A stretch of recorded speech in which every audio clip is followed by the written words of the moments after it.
יש לנו אורח חשוב, שאנחנו יודעים מהדינמיקה מול הצופים שלנו, שהם מחכים הרבה זמן לרעיון הזה. שלום, צבי יחזקאלי. וואו. שלום לך, שלום.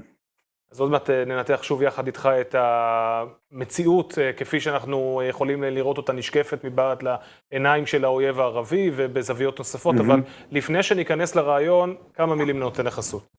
מה היה קורה בהסברה הבינלאומית אם כל העולם היה יכול לצפות בשידורים של ערוץ טוב?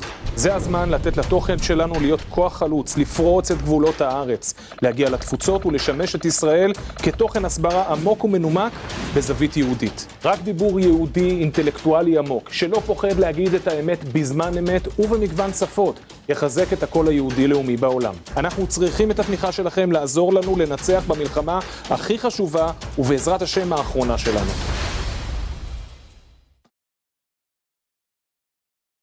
צבי יחזקאלי, הפרשן לענייני ערבים של חדשות 13, תודה רבה שאתה מצטרף אלינו. בוא נתקרב קצת הביתה וננסה לראות איך האירועים הללו משפיעים על החברה הערבית-ישראלית.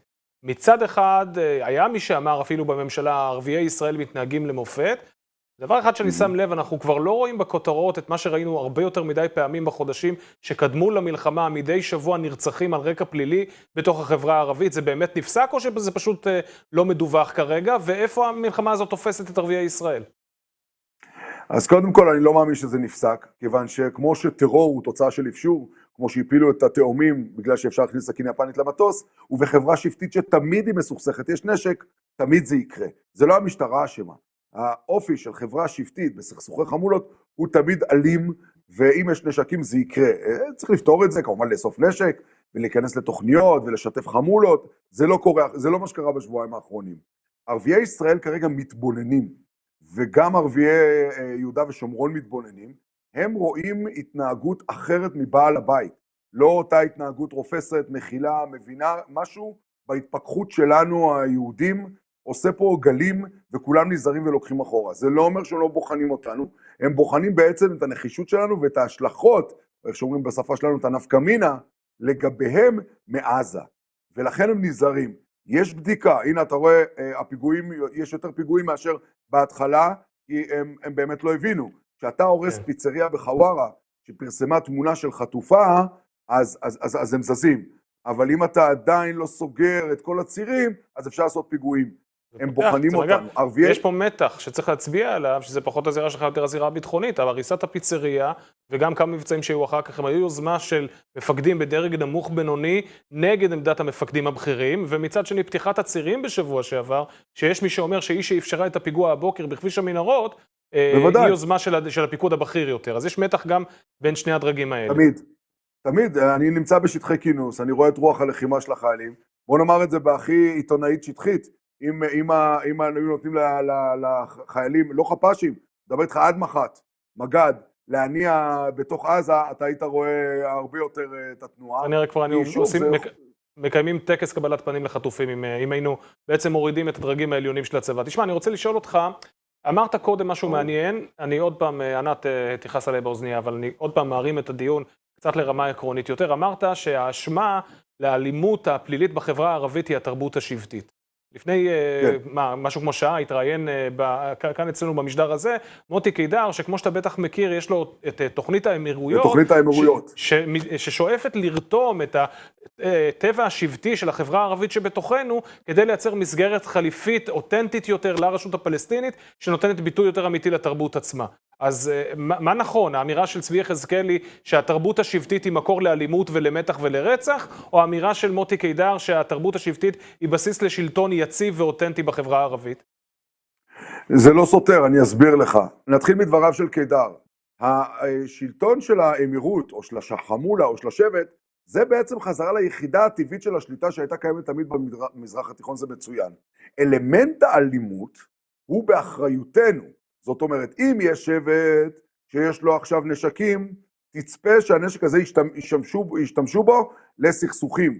אלא אם כן אתה סוגר אחרת עם ראש השבט. זכורה לי שיחה, פעם בזמנו עם מקור פלסטיני שישבתי איתו בקפה בירושלים, והוא שאל אותי, הוא ראה את כל החיילים נכנסים, זה היה ביום ראשון, נכנסים, יוצאים מהצבא, לוקחים קפה, ואז הוא אומר, תגיד, החבר'ה האלה שעם הנשק על הכתף, והם יוצאים בסוף שבוע הביתה, עם מה הם עובדים בנשק בסוף שבוע?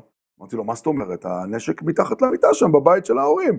אז הוא אומר, לא, מה עושים איתו? לא סוגרים חשבון, לא לוקחים פרוטקשן, לא עובדים, נשק זה כמו מזלג. כמו מזלג. זה. נשק זה כמו מזלג. אוקיי? זה כמו מזלג. אתה יכול לאכול בה, אתה תאכל ביד, יש לך מזלג. אנחנו לא מבינים את היסודות של החברה השבטית, שהיא לא רק שבט, זה נאמנות, זה דם, זה שליטה, זה ריבונות, זה דרכי מסחר, זה טריטוריה, זה הגנה על הפרט וחיבוק הפרט, זה גם לקחת ממנו כסף ולספק לו בסופו של דבר הגנה, שאם חס וחלילה פוגעים בו, או שהורגים אותו, יוצאים לנקום בשמו, ויש גם את המורוע, את הגבריות, את זה שאתה לא תיגע בשבט שלי. ואם אני חלש, אז אני אקבל את זה, אבל נשק רק יעיץ את זה, כך שאין פה סתירה לדעתי. אוקיי. בעצם מה שסתירה זה בעיקר כאילו מושג המדינה ומושג השבט. זאת אומרת, כאן זה מתנגש, כי יש כאן כאילו נכון. שני אדונים.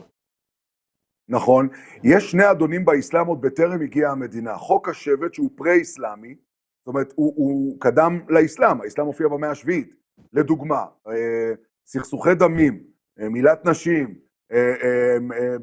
חמולות ונקמה, אלו מונחים שהם לא אסלאמיים, הם מונחים שבטיים, חק השערי, חוק השבט. תראו, מדינה כמו ירדן, שיש בה המון שבטים בדואים, תמיד צריך לעשות התאמה בין חוקי המדינה, חוקי הקוראן, לחוקי השבט. אגב, חוק שבט יכול להביא איך קוראים לזה? כופר דם, שאתה יכול לעשות עטווה, שאתה יכול לשלם, ובסופו של דבר לפתור את האדם מנקמת דם. בקוראן כתוב עין בעין, שם בשם. או הפוך, יש דברים שהשבט עושה והקוראן אוסר אותם. מה תעשה? השבט יותר חזק לפעמים מהקוראן.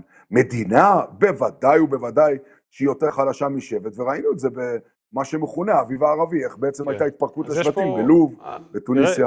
תראה זה מדהים, היה לנו את אנטינגטון בתחילת הרעיון, ועכשיו אנחנו מדברים על המתח שקשה ליישב אותו בין תפיסת המדינה שלנו כמערביים, לבין תפיסת השבט המזרחית והתבונה שיש כאן. צבי יחזקאלי, פרשן לענייני ערביים של ערוץ 13, היה מרתק, תודה רבה שהצטרפת אלינו. תודה רבה חברים, תמשיכו בעבודה. תודה רבה. נפלא שלכם, תודה רבה. מה היה קורה בהסברה הבינלאומית אם כל העולם היה יכול לצפות בשידורים של ערוץ טוב? זה הזמן לתת לתוכן שלנו להיות כוח חלוץ, לפרוץ את גבולות הארץ, להגיע לתפוצות ולשמש את ישראל כתוכן הסברה עמוק ומנומק בזווית יהודית. רק דיבור יהודי אינטלקטואלי עמוק, שלא פוחד להגיד את האמת בזמן אמת ובמגוון שפות, יחזק את הקול היהודי לאומי בעולם. אנחנו צריכים את התמיכה שלכם לעזור לנו לנצח במלחמה הכי חשובה ובעזרת השם האחרונה שלנו.